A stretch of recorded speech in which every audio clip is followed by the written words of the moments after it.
오늘은 의의 면류관을 향하여 라는 제목으로 말씀을 전하겠습니다. 2024년도 마지막 주일입니다. 돌아보면은 하나님께서 베푸신 일들에 대한 놀라운 감사의 기억만 남는 것이고, 우리가 앞을 내다보면은 또한 하나님께서 이루실 일들에 대한 기대와 소망으로 넘치는 그런 은혜를 우리가 경험하게 될 줄로 믿습니다. 그래서 오늘 이 마지막 주일에 이 감사와 소망이 넘치는, 감사와 소망이 넘치는 그런 복된 주일 되시기를 주의 이름으로 축원드립니다. 오늘 이 함께 읽은 이 디모데후서는 이제 바울이 디모데에게 보낸 편지죠. 그때 당시 디모데가 에베소 교회에서 목회를 하고 있을 때에 이 디모데 전서 후서를 보냈기 때문에 목회서신이라고 그렇게 얘기를 합니다. 목회서신. 목회서신이라고 하는 것은 이제 교리를 주로 기록한 성경이 아니고 목회에 필요한 그런 내용들이 적혀 있는 성경이다, 그런 얘기입니다. 그래서 이 디모데 전서후서 보면은 장로가 어떻고, 집사가 어떻고, 그리고 혼자 사는 과부에 대해서는 어떻게 하고, 그리고 기도는 어떻게 하고, 우리 실제 교회 생활에 필요한 그런 내용들이 가득 적혀 있는 것을 우리가 보게 됩니다. 교리가 적혀 있는 대표적인 성경이라고 하면은 로마서겠죠. 로마서. 그래서 이 교리를 말씀하고 있는 성경도 중요하고, 그리고 이 목회서신, 교회 생활이 적혀 있는 성경도 너무나 중요합니다. 이 교리가 우선이겠죠. 왜냐하면 우리가 구원받는 것은 교리를 제대로 믿어가지고 구원받기 때문에. 하지만 이 교리가 실제 교회 생활과 연결되지 않는다면 그 교리는 의미가 없는 것이죠. 그건 죽은 교리예요. 이 교회 생활이 얼마나 중요한지 모릅니다. 건강한 신앙인이 되려면 먼저 건강한 교인이 돼야 돼요. 건강한 교인이 안 되면 절대로 건강한 신앙인이 될 수가 없어요. 교회 생활을 잘 지켜야 돼요. 교회 생활. 그래서 예배도 잘 지키고, 그리고 교회에서 우리가 행해지는 이 모든 일들이 있지 않습니까? 예배라든가 행사라든가 무슨 교육이라든가 봉사라든가, 교회 안에서 건강한 교인이 건강한 신앙인이 될 수가 있는 거예요. 나는 하나님을 믿으니까 교회 안 다녀도 돼. 그건 마귀의 속임수에 넘어가는 거예요. 교회 안 다니고서 건강한 신앙인 본 적 있습니까? 저는 못 봤어요. 저도 목회를 좀 하긴 했습니다만 그런 분 본 적이 없어요. 교회 밖에는 구원이 없다 그러잖아요. 심지어는 이제 그거는 이제 교회 생활을 강조한 그런 의미입니다만은, 그 정도로 이 교회 생활은 중요하다라는 것을 우리가 기억해야 된다는 것이죠. 이 교회는 우리 믿음을 지켜주는 너무나 중요한 것이죠. 그래서 이 2024년도 마지막 주일을 맞이하면서 다시 한번 이 교회의 중요성을 깊이 깨달으시고, 이 온육교회는 나에게 주신 하나님의 교회라는 것을 기억하시고, 이 온육교회를 통하여 우리의 믿음이 날로 온전해지고 성장하시는 우리 온육교회 원석들 다 되시기를 주의 이름으로 축원드립니다. 그래서 이 바울이 목회서신을 에베소에서 목회하고 있는 디모데에게 보내고 있다라는 것입니다. 자, 이 디모데에게 오늘 우리에게 주신 메시지가 무엇일까? 1절과 2절을 보시기 바랍니다. 하나님 앞과 살아있는 자와 죽은 자를 심판하실 그리스도 예수 앞에서 그가 나타나실 것과 그의 나라를 두고 엄히 명하노니 너는 말씀을 전파하라. 때를 얻든지 못 얻든지 항상 힘쓰라. 범사의 오래 참음과 가르침으로 경책하며 경계하며 권하라. 자, 1절과 2절을 한마디로 하면 뭡니까? 여러 가지 얘기 나오죠. 근데 말씀을 전파하라 그 얘기예요. 말씀을 전파하라는 것을 이렇게 길게 설명하고 있습니다. 수식어가 얼마나 많은지 몰라요. 그 얘기는 그만큼 중요하다 그런 얘기죠.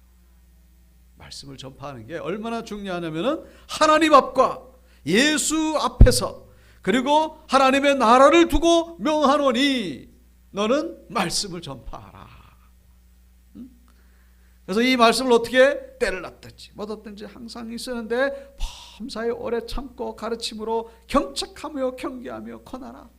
말씀을 전파하라. 이렇게 설명이 길고 수식어가 많습니다. 그만큼 중요하다는 것이죠. 이 디모데 전서와 후서 다 합해서 이 바울의 명령이 이 디모데를 향한 명령이 많이 있습니다. 그 많은 명령 가운데 하나가 이 말씀을 전파하라는 것이죠. 그런데 이 말씀을 전파하라는 것과 같은 이런 명령이 없어요. 다 그냥 한 문장으로 끝나죠. 너는 뭐 기도해라, 뭐 순종해라, 뭐 이걸 해라 저걸 해라. 근데 오늘 이 말씀을 전파하라는 것은 이렇게 수식어가 많습니다. 근데 이런 비슷한 급의 그런 명령이 디모데전서에 나오는데 디모데전서 6장 13절 만물을 살게 하신 하나님 앞과 본디오 빌라도를 향하여 선한 증언을 하신 그리스도 예수 앞에서 내가 너를 명하노니 우리 주 그리스도께서 나타나실 때까지 흠도 없고 책망받을 것도 없이 이 명령을 지키라. 이 명령을 지키라 한마디 하려고 이 수식어가 이렇게 길게 붙는 것을 보게 되죠. 하나님 앞과 예수 그리스도 앞에서 너에게 명하노니 이 명령을 지키라. 이 명령은 그 앞에 나오는 내용인데 그걸 또 이제 줄이면은 영생을 취하라 그런 얘기죠. 영생을 취하라. 여러분 우리 신앙생활 가운데 가장 중요한 게 뭡니까? 한마디로 하면은 영생이죠. 구원이죠. 구원보다 더 중요한 게 어디 있겠습니까? 아무리 이 땅에서 엄청난 기적을 경험하고 엄청난 축복을 경험하고 남들이 볼 때는 너무나 귀한 사역을 감당했다 할지라도 영생을 얻지 못하면요 세상 말로 말짱 도루묵입니다. 뭐 그런 일이 뭐 있을 수 있겠죠. 이단 같은 경우 그 엄청난 기적을 행하고 뭐 남들이 볼 때는 뭐 인도에 가가지고 뭐 수만 명을 뭐 앞에서 집회를 한다 그러고 그런데 저기 가가지고는 내가 예수라 그러고 그건 우상숭배자죠. 구원이 있겠습니까? 우리가 아무리 애를 쓴다 할지라도 영생을 얻지 못한다면 구원을 얻지 못한다면요 다 소용이 없는 거예요. 그러니까 이 영생을 얻는 것이 너무나 중요하니까 이 수식어가 이렇게 많이 붙는 거예요. 마찬가지로 오늘 말씀을 전파하라. 이것도 마찬가지입니다. 이 너무나 중요하니까 이 수식어가 이렇게 많이 붙는 것을 우리가 발견하게 된다는 것이죠. 다른 것은 다 잊어버린다 할지라도 이것만은 기억해라. 뭐를요? 말씀을 전파하라는 것이죠. 그러니까 영생을 취하는 것과 그것만큼 중요한 것이 말씀을 전파하는 것이다.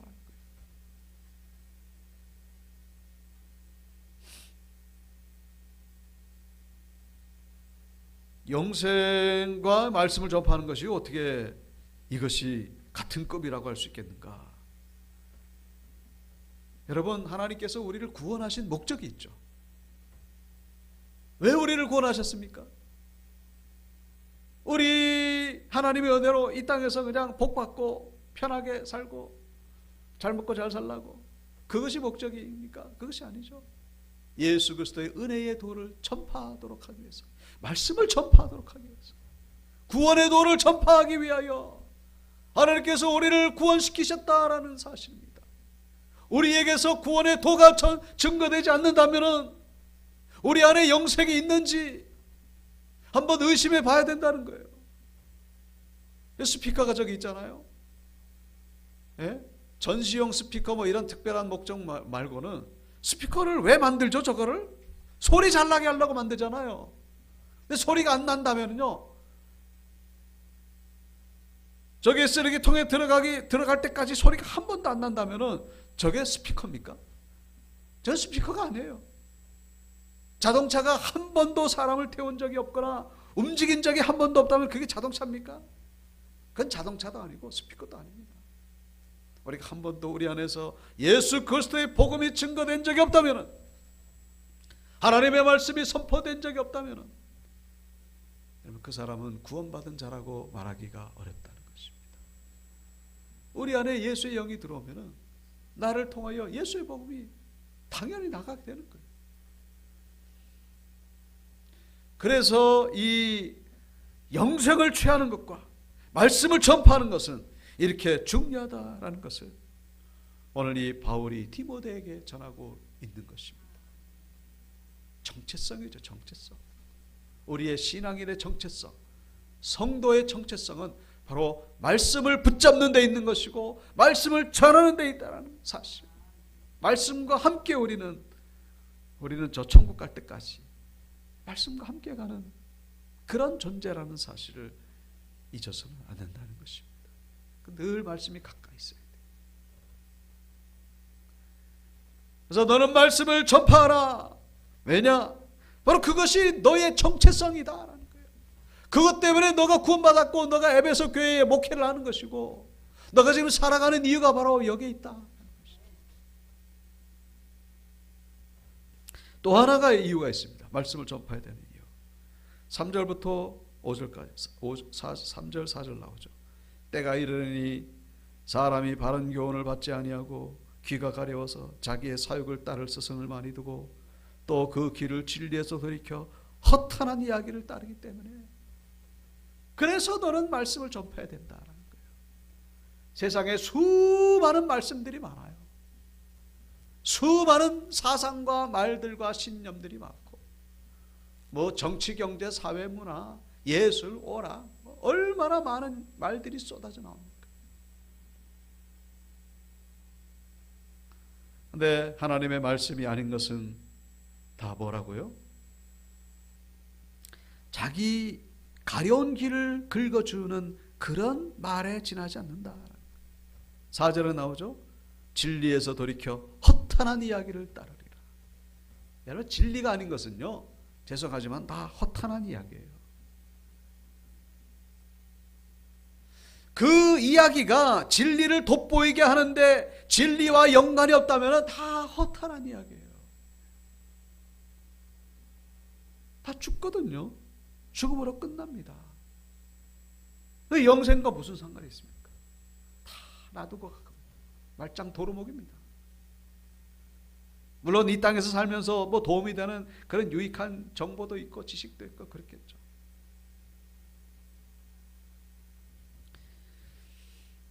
세상 사람들이 예수를 믿지 않는 이유 가운데 하나는 바로 거기에 귀를 솔깃하기 때문에, 거기는 이단도 속하죠. 이것이 진리다 그러면서, 이것이 소망이다 그러면서, 이것이 살 길이다.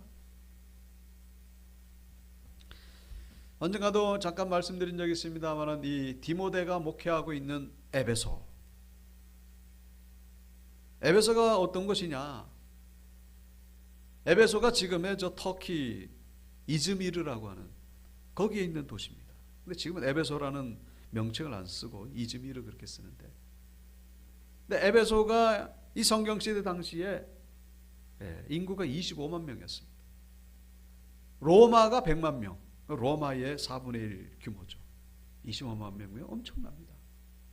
근데 로마보다도 더 큰 세계 최대의 야외 경기장, 2만 5천 명이 들어가는 야외 경기장이 에베소에 있고, 그 다음에 그 그리스의 파르테논 신전 아시죠?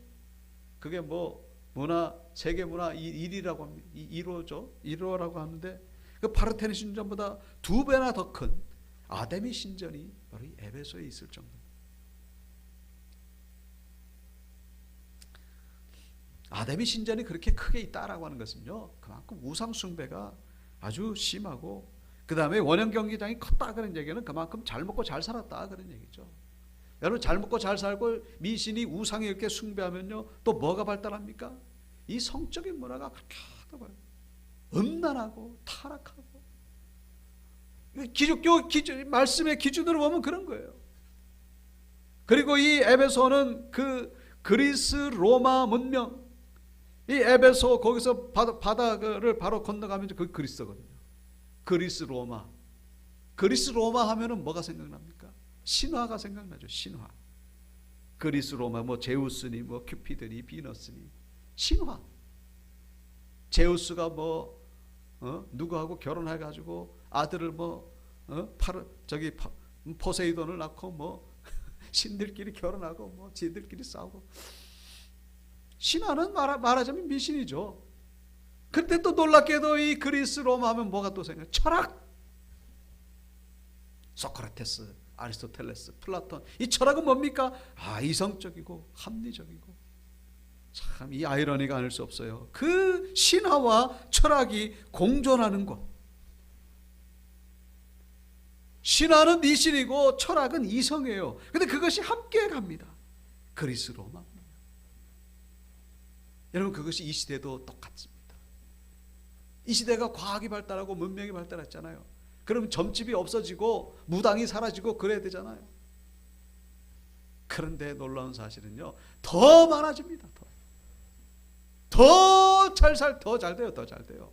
과학이 발달하면 발달할수록. 왜 그런지 아십니까? 이 미신, 귀신의 문화와 과학, 물론 과학 자체가 그런 건 아닙니다만은 이 과학의 그 뿌리가 인본주의에서부터 시작되기 때문에. 인본주의가 뭐예요?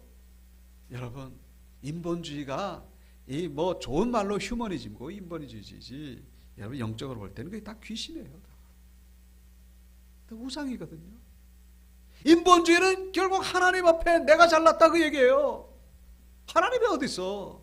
이 대명천지에 이성이 제일이고 지혜가 제일이지. 그게 뭐예요? 그게 귀신이지 뭡니까 그게. 그리스의 이게 철학과 신화가 공존하는 게 바로 그런 이유입니다. 신화도 인간의 그 미신. 철학도 인간의 그 휴머니즘 나왔고, 인간에게서 다 나오는 거예요. 그게 다. 그게 뭐 이상한 게 아니에요. 그게 정상이에요. 그게. 저 제2롯데월드가 저렇게 올라갑니다만은 저기 앞에서 돼지머리 놓고 고사 지내잖아요. 그게 우습지 않습니까? 그게. 그 첨단 과학 문명이 올라가는데 그 시작할 때 그 돼지머리 놓고 그렇게, 그리고 뭐 부적 이렇게 하고 뭐 이렇게. 그게 지극히 자연스러운 거예요. 왜냐? 인간의 휴머니즘이 바로 그 정체가 그렇다는 것입니다. 에베소가 그런 도시였다라는 거예요. 에베소만 그렇습니까? 도시 문명이 발달하면 다 그런 거예요. 로마는 더 그랬고. 여러분 거기서 이 디모데가 에베소 교회를 세우면서 목회하기가 얼마나 힘들었겠습니까? 그래서 너는 말씀을 전파하라. 다른 거 다 놔두고 말씀 붙잡아라. 그래야 너는 승리할 수 있다. 그런 얘기예요. 이 엄청난 이 마귀의 이 도성에서, 마귀가 지배하고 있는 이 도성에서 이 디모데가 승리할 수 있는 유일한 한 가지 비결, 말씀을 붙잡아라. 그런 얘기죠.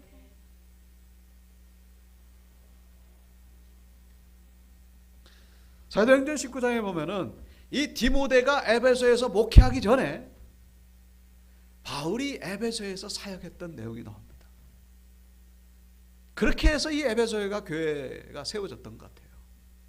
그리고 나서 이제 디모데에게 너 여기 와서 목회해라. 아마 그랬던 것 같습니다. 에베소에서 바울이 어떻게 사역했습니까? 여기 나오죠. 이 바울이 윗지방으로 다니 에베소에 와가지고 그래가지고 이제 8절로 건너뜁니다. 회당에 들어가서 계속 하나님 나라에서 강론하고, 그랬더니 사람들이 굳어서 순종하지 않고 두란노 서원에서 날마다 강론하는데 10절에 보면은 2년 동안 이렇게 함으로, 그래서 유대인이나 헬라인은 다 주의 말씀을 들었다라고 그렇게 기록하고 있습니다. 바울이, 여러분 이런 내용은 이 에베소밖에 없습니다. 다른 데서는 뭐 기적이 일어나고, 물론 여기서도 이제 기적이 있긴 있습니다만, 여기서 말씀이 뭐예요? 이게 전쟁이죠. 전쟁. 엄청난 전쟁입니다. 말씀. 총과 칼과 피가 튀는 것이 눈에 안 보일 뿐이지 이게 바로 전쟁이에요. 그 마귀의 진영을 무너뜨리는 그런 영적 전쟁에서 이 말씀으로 결국은 승리함으로 에베소 교회가 세워졌다. 그 사역을 계속해서 이어가야 됨을 지금 오늘 이 2절을 통하여 말씀하고 있습니다. 디모데야, 너는 내가 했던 것처럼, 내가 2년 동안 그 두런나에서 말씀을 전파했던 거죠. 너도 말씀을 전파해라. 그래서 이 말씀을 그냥 전할 수가 없는 거예요. 그래가지고 여기 수식어가 이렇게 붙는 것입니다. 하나님 아빠, 예수 그리스도 아빠, 그리고 하나님의 나라를 두고서 너에게 엄히 명한다. 너는 말씀을 전파해라. 그래야만 너는 승리할 수 있기 때문에. 여러분, 이것이 디모데에게만 주는 명령이겠습니까? 바로 이 현대를 살아가는 이 시대는요, 에베소보다 더하면 되지 절대로 덜하지 않아요. 이 에베소보다 더 극악무도한, 겉보기는 뭐 신사적이죠. 아주 뭐 점잖고, 이 나라가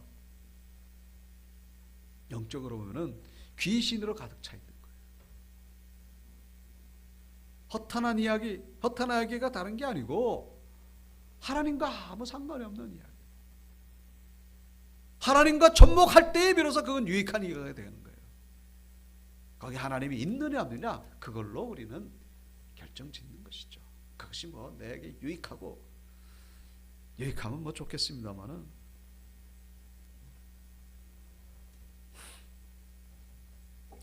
자, 그래서 고린도후서 10장 4절, 우리의 싸우는 것은 육신에 속한 무기가 아니고 어떠한 견고한 진도 무너뜨리는 하나님의 능력이라.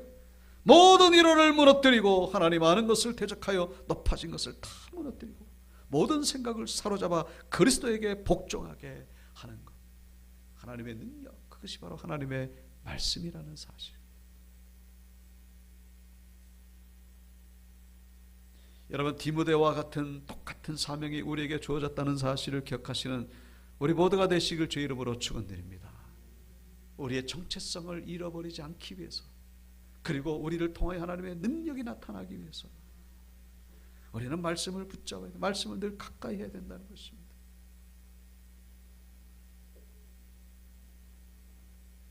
언젠가 말씀드렸던 이 도끼 만행 사건, 고재봉, 1963년도에 일어난 일이죠. 그 고재봉이가 그 사건이 일으키고 나서 감옥에 들어갔을 때에 누구도 접근을 못합니다.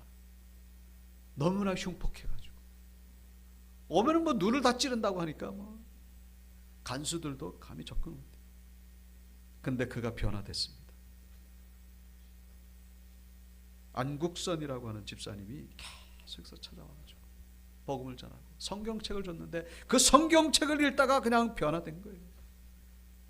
그 마귀 같은 그 고재복이가 하나님의 말씀에 능력이 있음을 믿으시기를 주의 이름으로 축원드립니다. 그 마귀 같은 그 고재봉을 변화시킨 것이 바로 하나님의 말씀이다라는. 핵폭탄도 아마 변화시키지 못했을 거예요. 돈으로도, 돈이면 좀 모르겠죠. 근데 돈은 결국 되돌아갑니다. 귀신으로 돌아가요. 어머님도 그렇게 못합니다. 그런 의미에서 보면은 이 말씀보다 더 강력한 것이 있을까? 그래서 이 고재봉이가 그런 얘기를 합니다. 내가 좀 더 일찍 하나님의 말씀을 알았더라면, 내가 좀 더 일찍 예수를 믿었더라면, 그러면서 죽을 때에 하늘 가는 밝은 길이 그런 것을 부르면서, 그리고 교도소 내에 1500명을 전도하고 결국 숨을 거뒀다고 하는, 소천했다고 하는 그런 이야기가 있습니다. 말씀의 능력, 날마다 경험하시는 저와 여러분들 되시기를 주의 이름으로 축원드립니다. 6절입니다. 전제와 같이 내가 벌써 부어지고 나의 떠날 시각이 가까웠도다. 이 디모데후서의 특징 한 가지 있다면은 바울이 죽기 직전에 쓴 서신이라는 것이죠. 그래서 자기의 그 어떤 죽음에 대한, 죽음을 암시하는 그런 구절이 여기저기 나타납니다. 바로 대표적인 것이 바로 6절이죠. 전제와 같이 내가 벌써 부어지고 나의 떠날 시각이 가까웠도다. 전제라고 하는 것은 이제 그 제사 드릴 때에 마지막 순서로 포도주 그냥 한 1리터를 제물 위에다가 이렇게 붓는 것. 마지막 순서. 내 인생의 마지막 때가 되었다. 이제 그 얘기죠. 떠날 시각이 가까웠더라. 이 종말론적인 그런 자세로 늘 살아왔습니다. 우리 신앙인들도 사실은 이걸 다 알고 있죠. 우리가 2024년도 지나가면서 올해가 가는구나. 점점 주님 앞에 설 날이 가까웠구나. 그것이 이제 알면서도 이게 실감이 잘 안 되죠. 저는 아마 한 별일 없으면은 30년 정도 살지 않을까. 별일 없으면 더 못 살 수도 있고 그렇습니다만. 근데 30년도 못 사실 분들 계시죠 여기? 예. 어떤 분들 한 20년 정도 남았고, 근데 더 많이 사실 분도 계시고. 뭐 어떻게 될지 우리가 어떻게 하겠습니까? 그런데 이제 이것보다 중요한 것은 이것을 우리가 늘 기억해야 되는데, 하나님의 심판대 앞에 서는 날이 있기 때문에 그렇다는 것입니다. 8절에 나오죠. 주 곧 의로우신 재판장이, 이 재판장 앞에 서는 날이 있기 때문에 우리는 늘 이 시간 감각을 가지고 우리는 살아야 된다는 것입니다.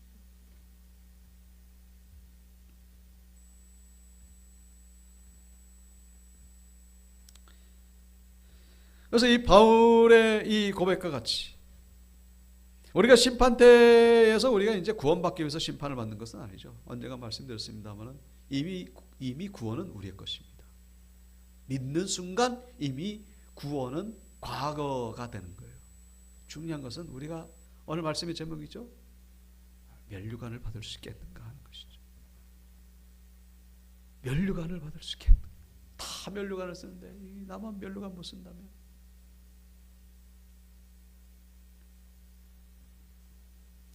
이 바울은 그렇게 고백하거든요. 나를 위해 의의 면류관이 예배되었다.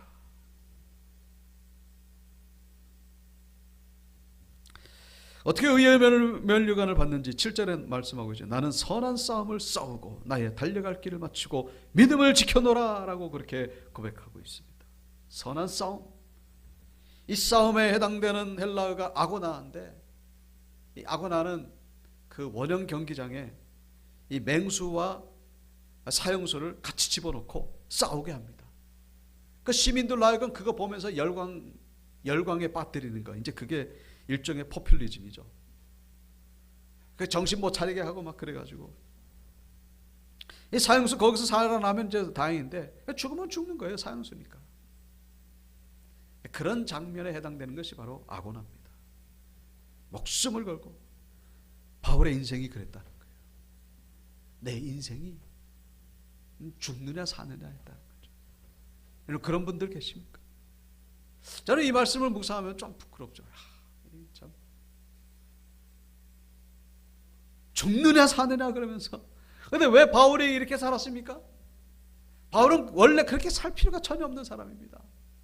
바울은 로마 시민권도 있고 최고의 학벌도 가졌고 그 다음에 재산도 있었던 것 같습니다. 일생 편하게 살 수 있는데 왜 이렇게 죽느냐 사느냐 그러면서 살았습니까? 다른 게 아니라 예수 복음 때문에, 예수 복음을 증거하는 것 때문에 이런 삶을 살았다는 것입니다. 선한 싸움, 치고받고 그런 싸움이 아니죠. 목소리 높이고 그런 싸움이 아니고 나와의 싸움이고, 이 세상의 악과의 싸움이고 죄와의 싸움이고 이단과의 싸움. 성령 충만하면 할수록 이런 싸움은 더욱더 심해진다라는 사실. 왜요? 이 세상과 반대 방향으로 가기 때문에, 마귀와 반대 방향으로 가기 때문에 마귀와 부딪히는 거예요. 바라기는 우리 온육교회 권석들도 이 싸우라는 얘기가 아니고, 육신적으로 싸우라는 얘기가 아니고, 목소리 높여서 싸우라는 얘기가 아니고요. 오해하지 마십시오. 누가 더 온유하느냐? 이게 진짜 싸움이죠. 누가 더 잘 참느냐? 이게 싸움이죠.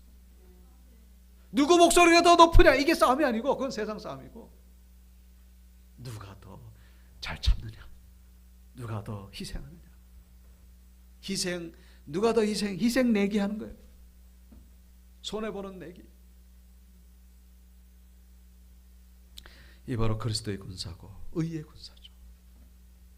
그리스도의 군사로 살아가시는 우리 온육교회 성도님들 되시길 주 이름으로 축원드립니다.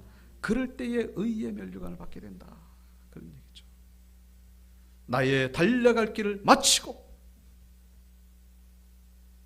얼마나 빨리 달려왔느냐 그게 중요한 게 아니고 얼마나 많이 달려왔느냐 얼마나 편하게 달려왔느냐 그게 중요한 게 아니고 달려갈 길은 내가 가고 싶은 길이 아니죠. 예수 그리스도께서 원하시는 하나님이 원하시는 그 길을 마쳤느냐